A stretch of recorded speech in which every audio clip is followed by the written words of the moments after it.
The bus rattled along the uneven road, its interior crowded with tired commuters, their faces etched with the monotony of routine. Among them, she sat near the back, clutching her bag tightly, trying to make herself as small as possible. Her eyes darted nervously as a group of men near the front started laughing and muttering lewd comments. At first, she tried to ignore them, pretending to scroll through her phone, hoping they would eventually stop. But the feeling of eyes on her, combined with the unwelcome whispers, made her heart race, each stop feeling longer than the last. She shifted in her seat as one of the men leaned in closer, his words low and insidious, sending a shiver down her spine.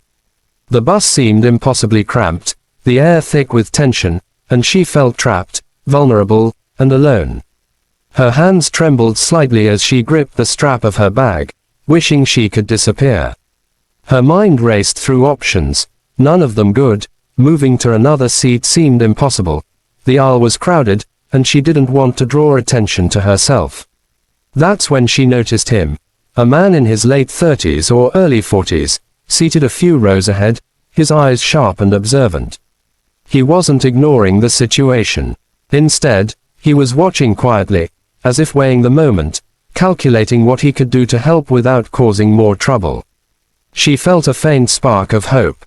She couldn't know why he had noticed her, why he cared, but just knowing someone was aware of her discomfort was a small comfort. As the harassment continued, he stood and moved toward her, his movements calm and deliberate, not aggressive, not showy. When he reached her, he offered a simple smile and a quiet reassurance. "Sit with me.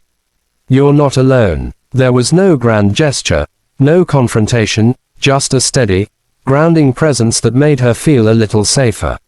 She hesitated, but the warmth in his eyes, the sincerity in his voice, made her nod and stand, carefully maneuvering through the crowd to take the seat next to him. The rest of the ride passed in a surprisingly peaceful silence.